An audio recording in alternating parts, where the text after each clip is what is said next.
Welcome to RedV TV, supported by Chapel House Cars for the 2025 season. All over the season. Now, is it officially over? Yeah, I think so. I think that's us done. Eh, Well, it must We're be not done. We're because not done. we're not done. But I think that didn't it say somewhere that Saints were back in the second week in November? So I think it's parked, and we're looking ahead to the new season now. Yes. All Well, done. we will after this because we're going to briefly talk Ashes at the end of this, aren't we? Yeah, yeah, we can do. Although this, for some people, this might seem a really one-sided conversation if they only listen to you and not me.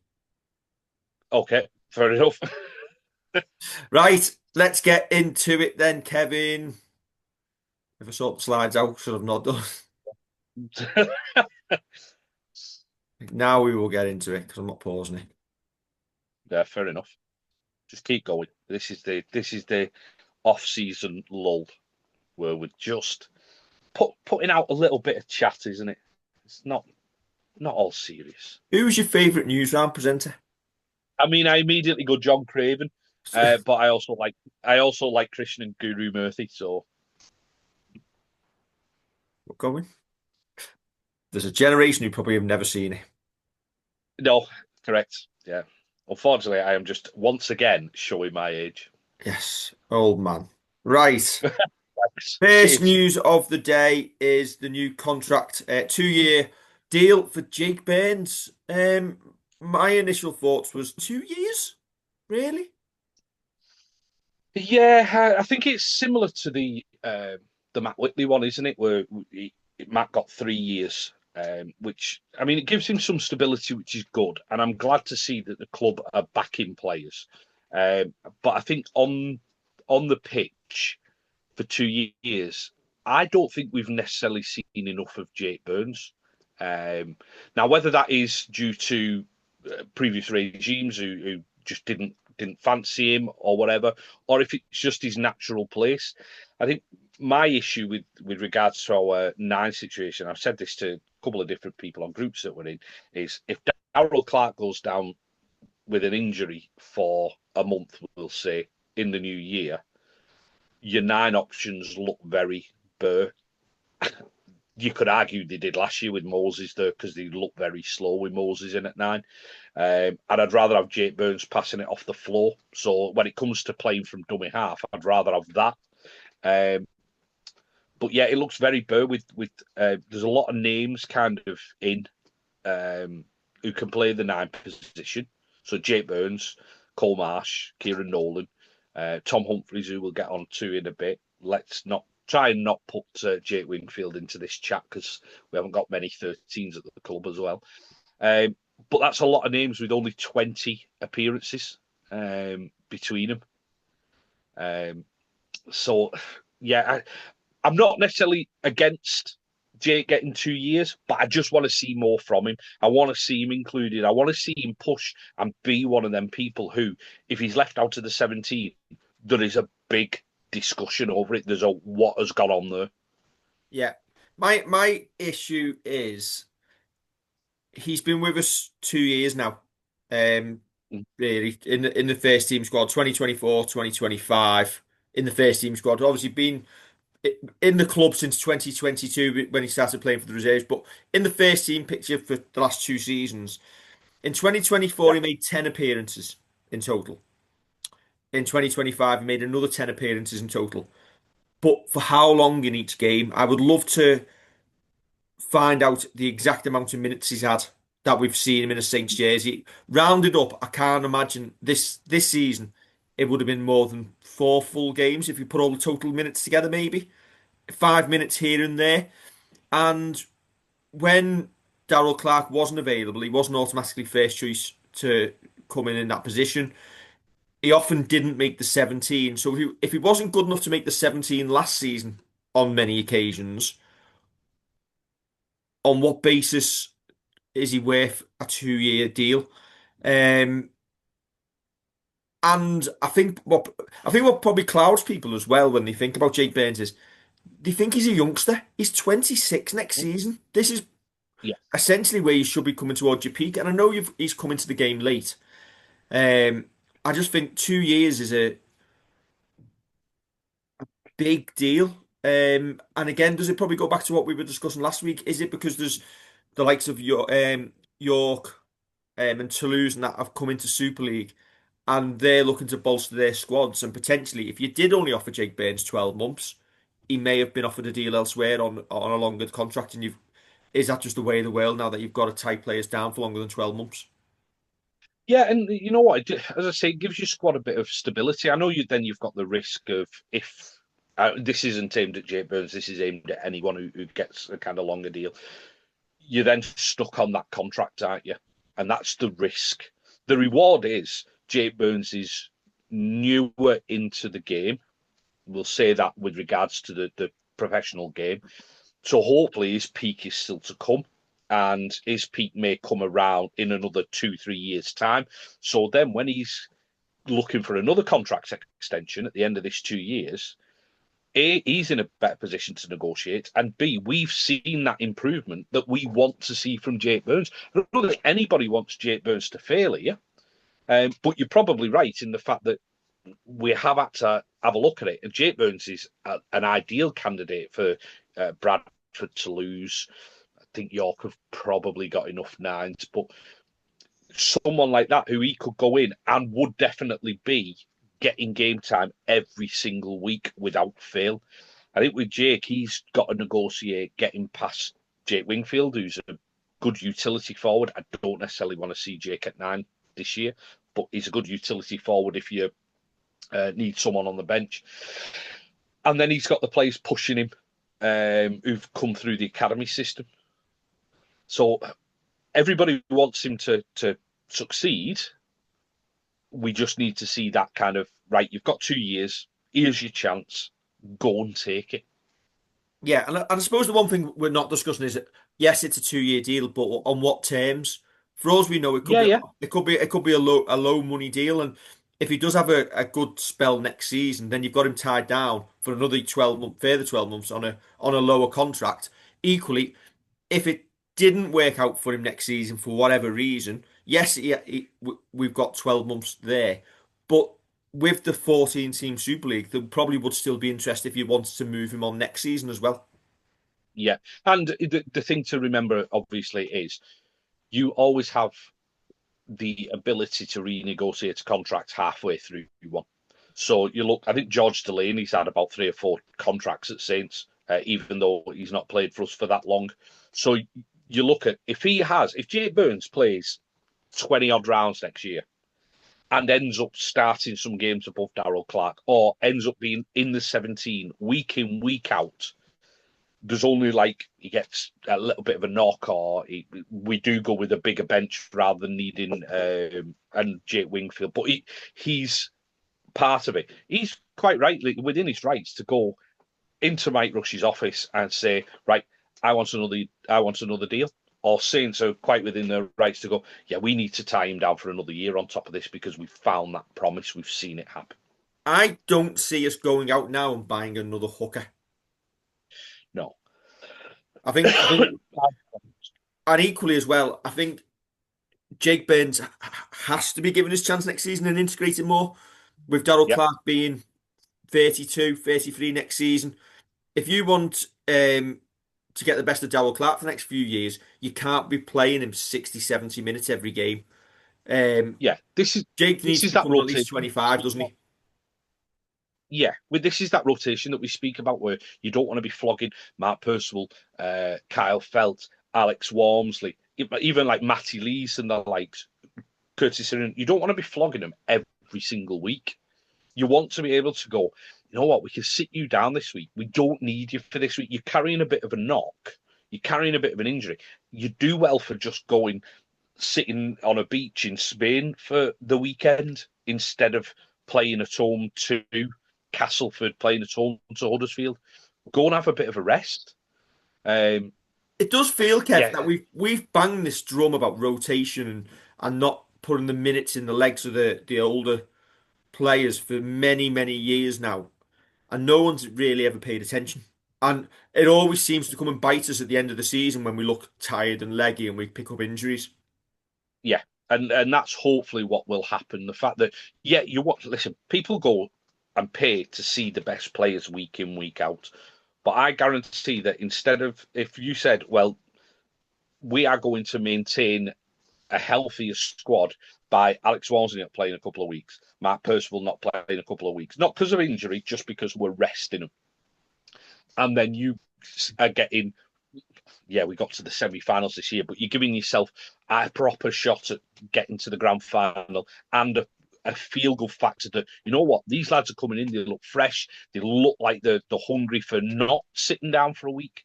And then we're getting to grand finals, we're getting to Challenge Cup finals, and the likes. I think people would settle for that more than seeing the same old tired bodies having to do be at the maximum, have the rev counter up at the top week in, week out.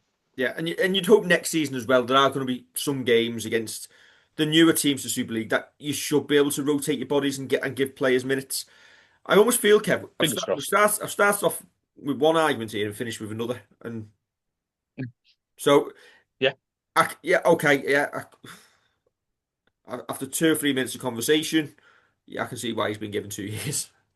Yeah, yeah, I get that. But this is what we try and do. I still think it's with the Matt Whitley thing that your initial thought is two. Really, have we seen enough?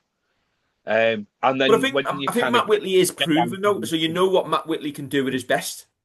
yeah, and he's a good. We don't want to see him at centre. You want to see him as a line running second row, really.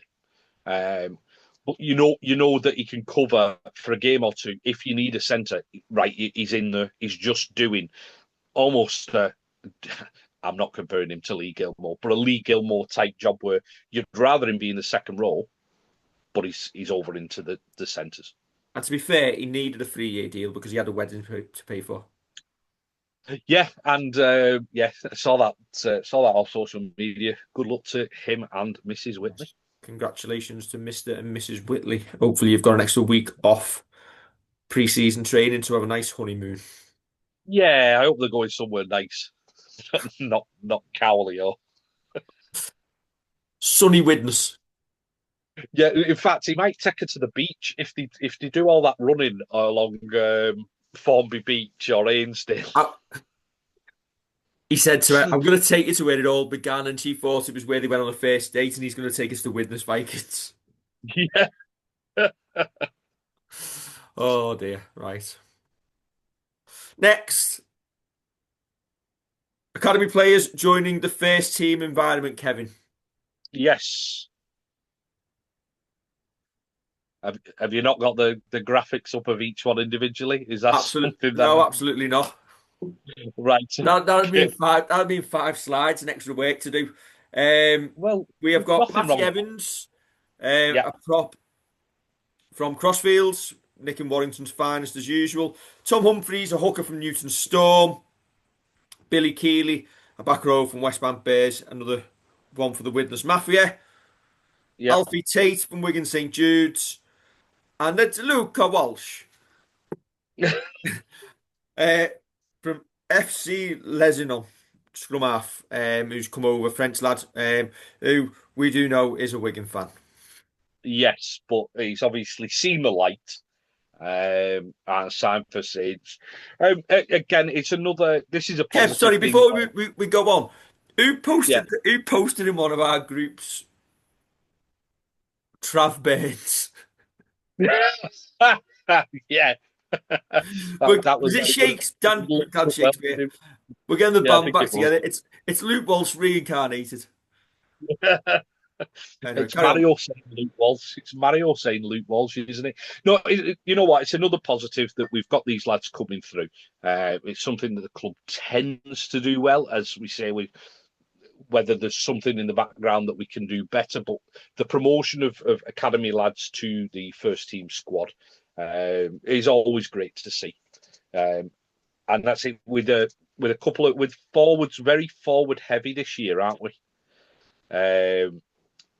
And a bit me then thinks, well, Owen Dagnall's come through in the backs, Harry Robertson's come through in the backs in recent years. Hopefully that can be kind of balanced out next year.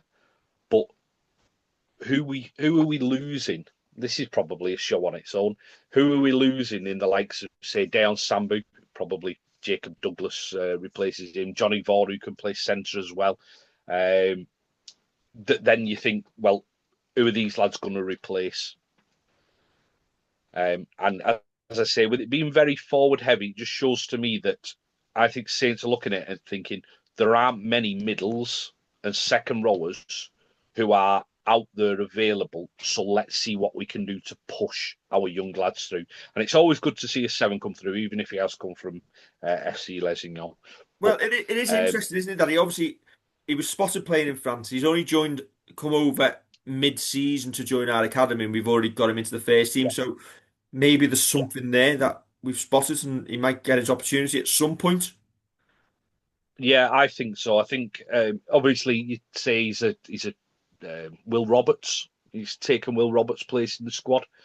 But yeah, we always want to see that next seven coming through, don't we? So George Whitby is currently the flavour of the month with regards to Saints fans. But Luca Walsh, if he gets a chance in the halves as well, I think Saints fans are always after, say, the next Alex Murphy, aren't they? The next lad who comes through the ranks and kind of but stays with the club for his career rather than goes on to pastures new. Um, yeah, let's hope we do see him, but in due time, let's not push lads straight into the first team squad and need them straight away. Eh? Yeah. Okay. Other news emerging this week that Paul Wellens has been appointed as assistant coach for the North Queensland Cowboys and will be departing to live down under. The lucky sod. Yes, made up for well over this one. I think we both tweeted about it, didn't we? Without seeing each other's tweets, Without, yeah, as we seeing sometimes each other. do. Yes, I'm made up for him. I will maintain on record. I don't think Paul Wellens should have been our head coach for this coming season. But that does not stop me wishing Paul Wellens the best and hoping that he goes over to Australia and absolutely knocks it out the park. I I think it was really, I think it was the only option for him in terms of not. I don't think there's a job over here that would fit him at this moment in time. But for a chance to him to go to Australia, re is it rebuild your reputation? I think as an assistant coach, Paul Wellens has almost got a reputation second to none. Yeah, but But I I think think it's possibly, to go over there and be able to showcase what you can do, would it surprise you in the next few years if he has a decent career out there and suddenly finds himself being touted for an NRL head coaching spot at some point? or something over here. Absolutely not. I think a lot of Saints fans I've seen on social media have said that possibly Wello should have gone, excuse me, over to the NRL before taking the head coach's role at Saints, and gone and got put that kind of little bit of experience into his CV. As it is, that didn't happen, and he's gone over now. Would it surprise me if, as you say, rebuild isn't the right? It's probably refreshing. Get that extra bit of how do they do things differently? How do things work over in the NRL? What could I take to a head coach's role? But what can I give to the head coach now? All that. If I saw Paul Wellens back in Super League as a head coach, or if I saw him in the NRL in another 5-6 years' time as head coach, it would not surprise me one bit. Genuine question. If you move over there with your family and you've got a nice lifestyle as an assistant coach living over in Queensland, what would you come back for? Uh, Family is the only thing. If you've got family, If the family go as well, go and enjoy your life. not all your family. You're not shipping, say, 20 odd people Oh, out there. the ones he wants there. Yeah. But that's the only thing. You might end up missing. Like, say, for example, if you went over to Australia working, you may well come back because you miss Everton. Although at times, when we speak, I don't necessarily think you would. No, But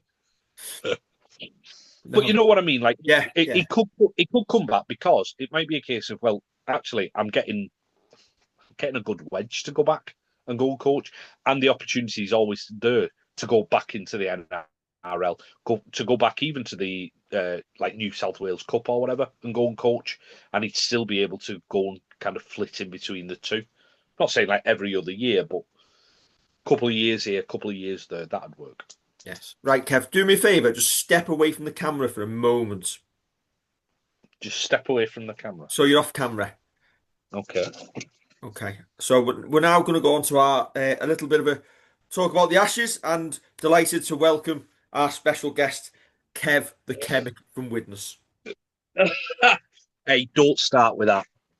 They've changed it, by the way. Have they really? They've changed it. Did they change Yeah, it? yeah. The fella got in touch with me and said, "Sorry, we'll change that." So yeah, that's all. For those who missed it, it was a conversation about Everton Stadium, Everton Hill Dickinson Stadium last week, and it was wrote by an Everton fan who obviously had seen. Was it your tweet, Kev, that said you didn't have a Yeah, problem finding the toilets because you had eyes? yeah, and Common common sense. sense. Yeah, yeah. I quoted you as Kev the Widnes fan.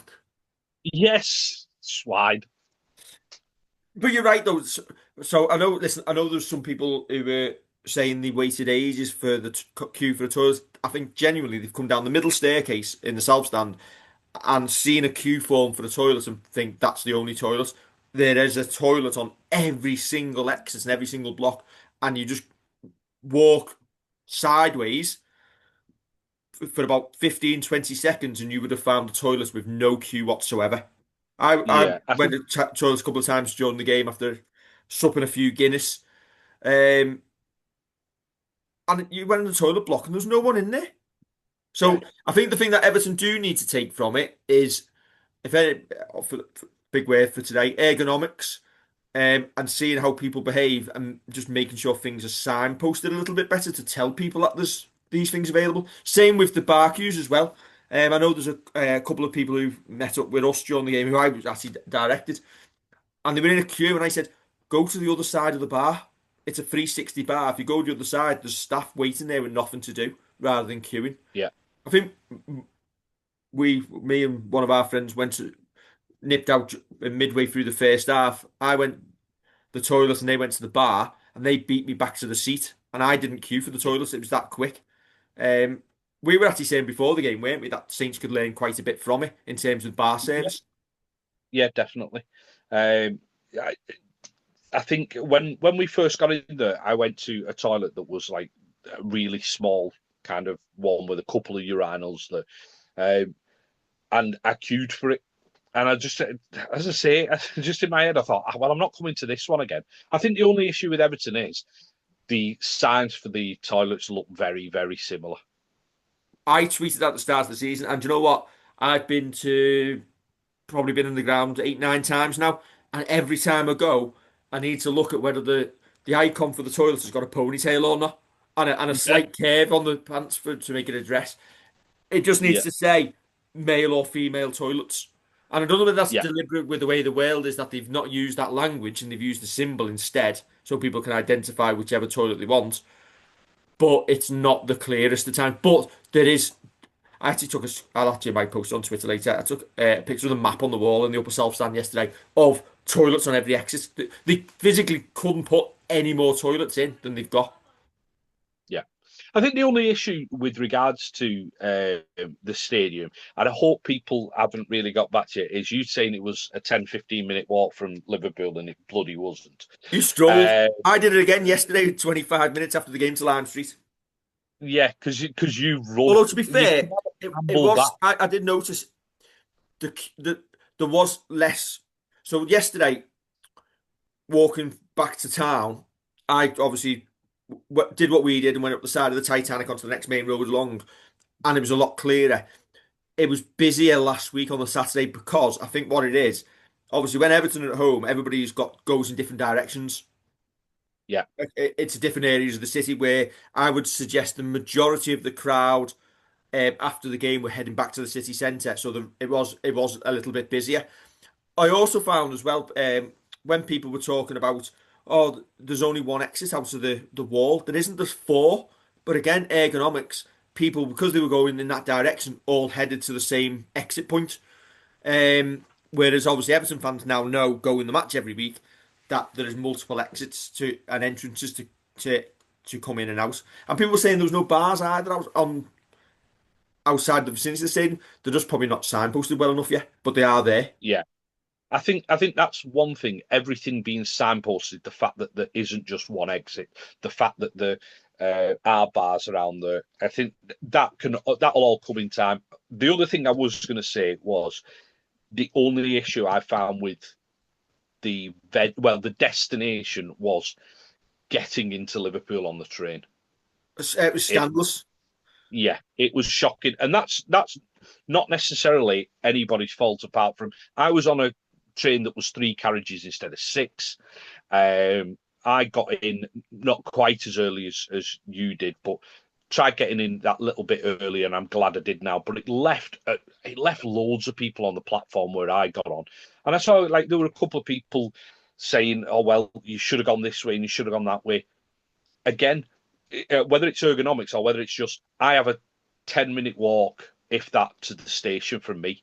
I'm not going to go, right. What I need to do is I need to get to Liverpool South Parkway, then I can get to Central so it's a little bit clearer. So I'll get a taxi that far, but then I'll jump on the train. Or I'm already on a train that is chocker.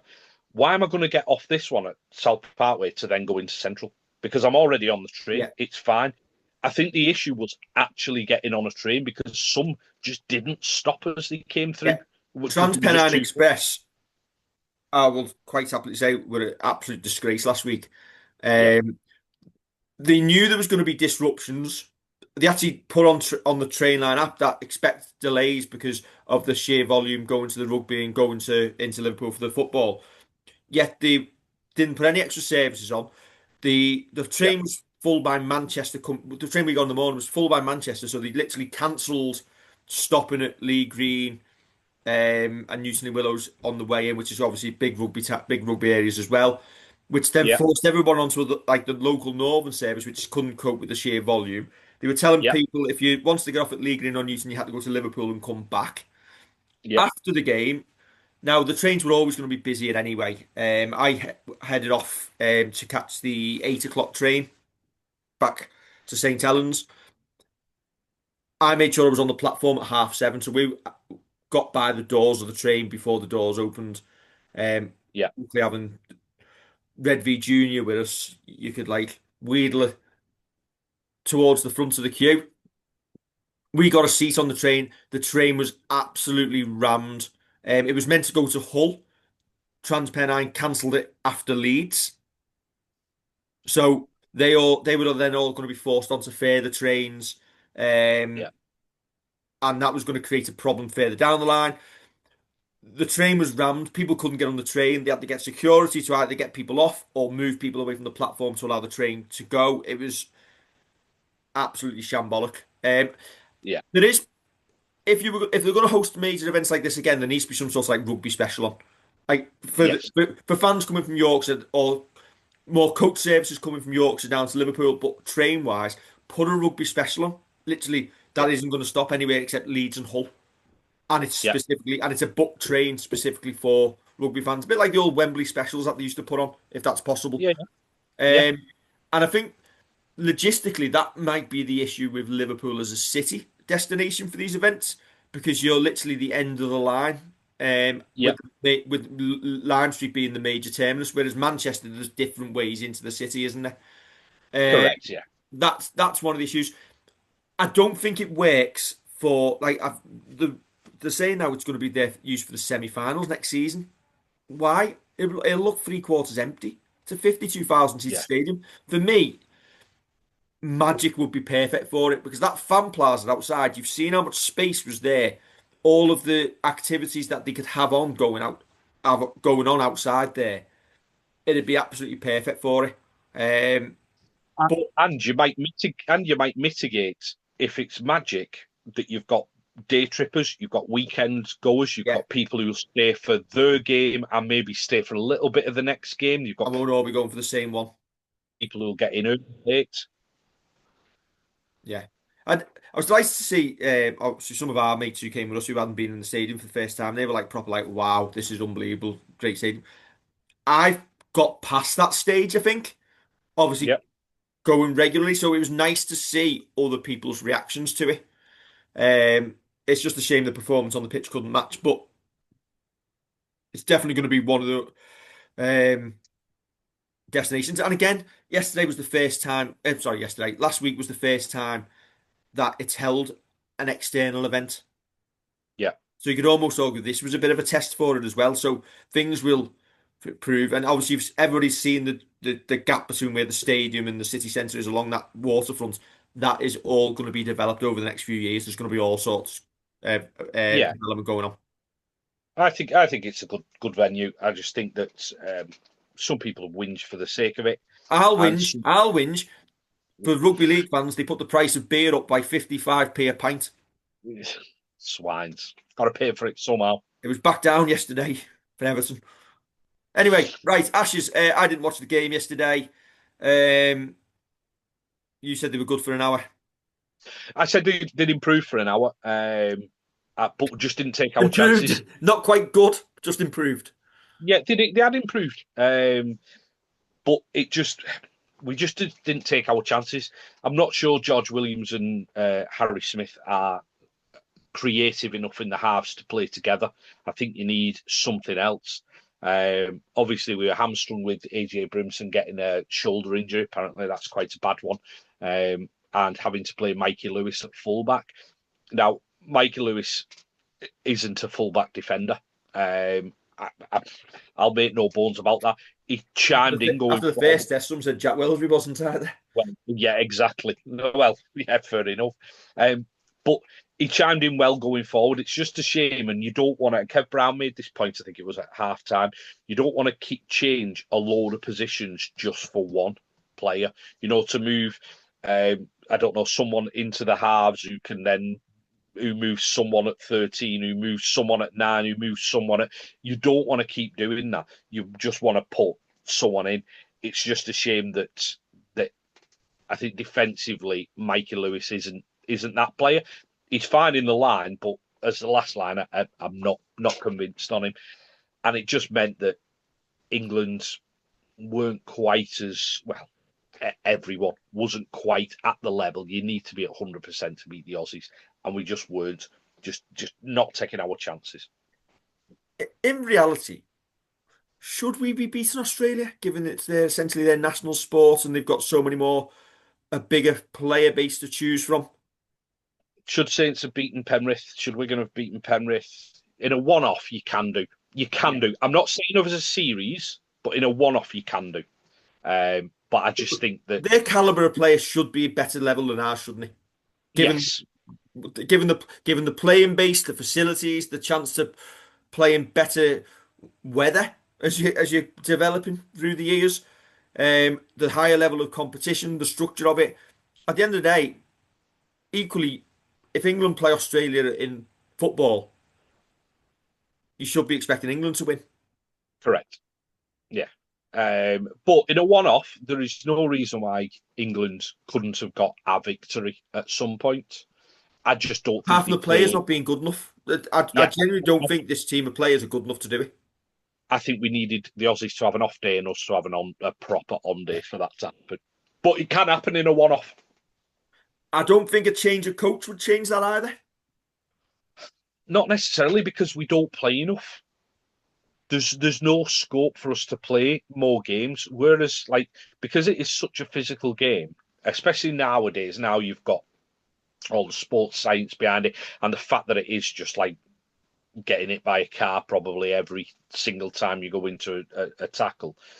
It's not like, say, football or cricket or whatever, that you know what, you can go out and you can play. Yeah, you might be tired, your legs might be fatigued, your muscles might be a little bit like, I need a bit of a rest this week. But rugby league can't do that. We can't just schedule these days a Tuesday night testing. It just doesn't work. The question is, Kev, like Sean Wayne has obviously said he was going to sit down with the RFL and they'll go through this series and decide what went what went wrong. Easy for me to say.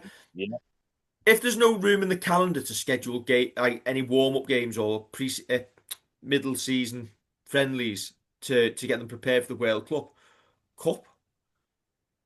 That's what we say.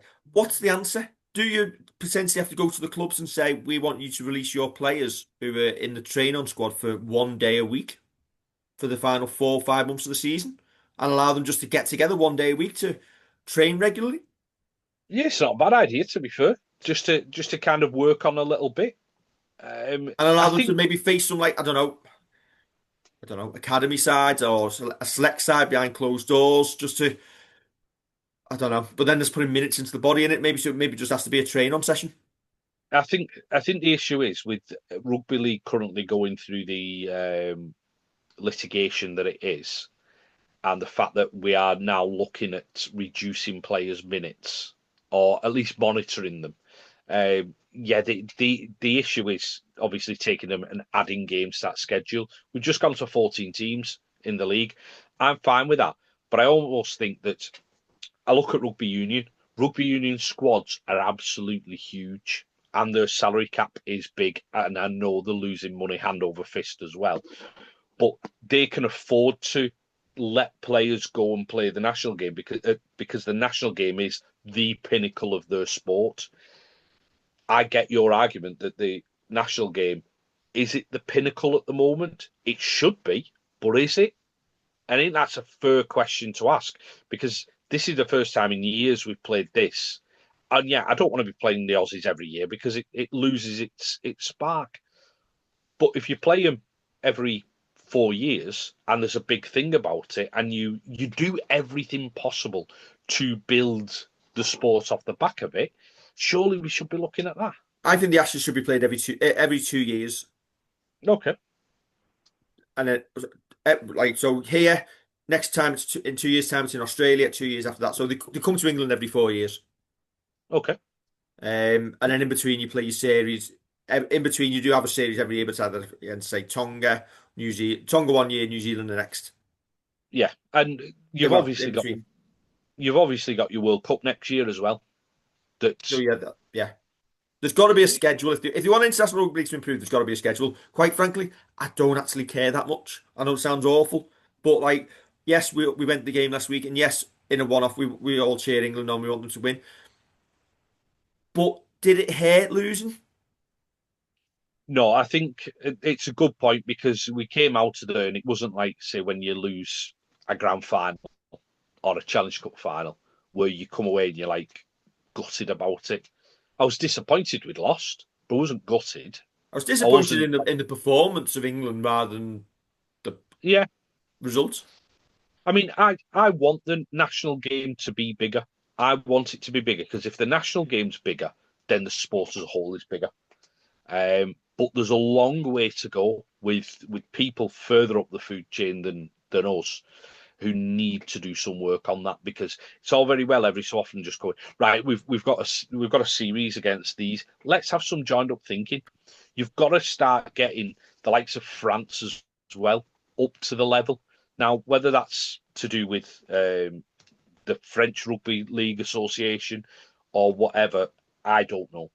But you've got to bring people along with you. You can't just say cut loose and go right. Well, it's England, Australia, New Zealand, Samoa, Tonga, Fiji, PNG, and then the others can kind of just go running out. That's where the England Knights probably comes in, where you pick your players who aren't quite at that level and can go and get a representative game under the belt. The other change I would make, I would not have George Williams as the captain moving forward. Not because I think George Williams is a bad player, but he shouldn't be an automatic choice in the halfback position when there's competition there for places. Yeah, I think you're right. I don't think that him and Harry Smith necessarily worked brilliantly together yesterday. They were functional. God knows we've seen enough functional halfbacks at Saints over the past 12 months or so um, for us to recognise it. I would, if I was going to pick an actual captain, I don't know if I'd pick someone who was from Super League, who is going to be playing every single week, regardless of when you bring the NRL players or not, or if you pick your best player from the NRL. in which case you give it to Herbie Farmworth. Yeah, and there's your issue. I think we have had a brief chat before. If it was a Super League player, who would it actually be? Yeah, because I was thinking about this based on the squad that Sean Wayne's picked and those who've been involved. So you've got obviously George Williams, Matty Lees. Is Matty Lees a shoe in now? So he starts at 10 every single test. Or, I wouldn't say any of the props are a shoo-in yeah, to be so Mike playing. McMeekan's on there as well. Are they England captain material? Exactly. Um, Mikey Lewis has been involved but can't get a start. Again, I All wouldn't have I wouldn't have one of your halves. If there's competition in the halves, I wouldn't have one of your halves. For me, it has to be somebody who's Jez Litton? guaranteed automatic on your team sheet. Jez Litton's had a good 12 months OKR, maybe 2 years, but is he automatic? He wasn't automatic at the start of the series. He started off with No, that's, Darrell Clark. yeah. Morgan Knowles going playing in the NRL. NRL in that case, Herbie Farmworth. And the thing is with Morgan Knowles, you said, what about Victor Radley? And I said to you, but Victor Radley binned England off because his club told him to, basically. Mm, And didn't make himself available for the series. So was he somebody who should waltz in and be your England captain when he couldn't commit to playing in the Ashes? No. yeah. Then you've got Kai Pierce Paul, I suppose, involved as well. Is he an England captain? I think you know what I was thinking about this because you're right. We had a brief chat before about this point. Remember the days when we had leaders all over the park for England and Great Britain, and you literally, if somebody had made Keith Senior captain of England or Great Britain or whatever, I wouldn't have batted an eyelid at it because you'd go, yeah, I can see why. Chris I, Radlin, I yeah, I don't, can I, see and I why. don't see that in this England team. No, there was an awful lot of big players, and it may be looking back at rose tinted specs here, but there's a lot of big players who were probably nowhere near being captain, and yet if they were playing this day and age, you'd be going, he's got to be it. Ryan And Hall. I'm naming non-Saints players here as well, in like Keith Senior, Chris Radlinski, people like that you think. I don't know if Gareth Ellis was ever captain. If he wasn't, there's another one who he would walk into this team now and go into this England I think team the and Aussies be was it Willie Mason who was talking about that last week, saying he was on about the forwards, weren't he, about the toughness of the forwards. We don't seem to, and I don't want to sound disrespectful for the lads who are there now because the game's changed a little bit, but it's a different style of forward now, isn't it? yeah, Morgan Knowles, in of the team that played in this series, Morgan Knowles is probably your biggest leader. Um, probably. Given what we've said, then, do we need a designated England captain, or do you go with a leadership group and playing in or selected out of them, you hand the role over to? I think it's a massive honour to be named as captain of your nation. I think it's huge, and I think we put an awful lot of prestige on that title. But I think you need a leadership group. Okay, So I yeah. think you need a group of two or three players, one NRL, couple Super League, or even two NRL, two Super League, and they're your leaders. So to go off what you've just said about being a massive honour to be England captain, then rather than, I think the issue for me is George Williams is was or is permanent England captain. Mm-hmm. So it was assumed because he was already captain last time, comes into this series, he's captain. I would say moving forward, they say right from this point on, the England captain isn't permanent. It will be selected for that series. You don't even have to say that out loud. You could just say for this, like literally, the series comes up. This series captain is Herbie Farmworth because he's here. And if we're playing Yeah. a one-off international where there's no Super League players in, we are giving it to the. I have picked my team. He doesn't even have to say who his team is, but he can have picked his team. And yeah, he's picked George Williams at 6. So George Williams is captain for the mid-season test against the Exiles, against France, against whoever you want it to be, the other nations. You can do that. But then when it comes to the World Cup, my captain is going to be Morgan Knowles, Herbie Farmworth, Mike McMeekan, Jesley, whoever he might choose. I'll finish off here then, Kev. If George Williams hadn't been captain of the team, would he have played in all three tests? Yeah, I think he's one of them who had credit in the bank, and I is hate credits. I potentially hate credits in the bank because you're in a three test series over 2 weeks. If you poor in the first test, did Jack Wells not have credits in the bank? well. As I was going to say, the credit in the bank thing is rubbish now because there's a lot of players overdrawn. There's a lot of players there who haven't the credit that they've had has gone. It's dissipated. Um, Possibly some of it through no fault of their own, just being out of form, just not being at the right place for a series of this magnitude. But you can't just keep going back to the same bunch of players if it's not working. Okay, right. That is enough. Yes, correct. Uh, Tell you what, when we were a kid, Newsround never lasted this long. No, correct. Yeah, it was done over in a couple of minutes, wasn't it? Right. Don't forget to like, share, and subscribe, and we'll be back sometime in the next week where whatever little bit of news turns up, we'll find something. And if not, we'll do. Stretch it out If as not, we'll well. find something. We'll find Yeah, something. we'll stretch it out. Catch you soon. Don't forget to like, share, and subscribe.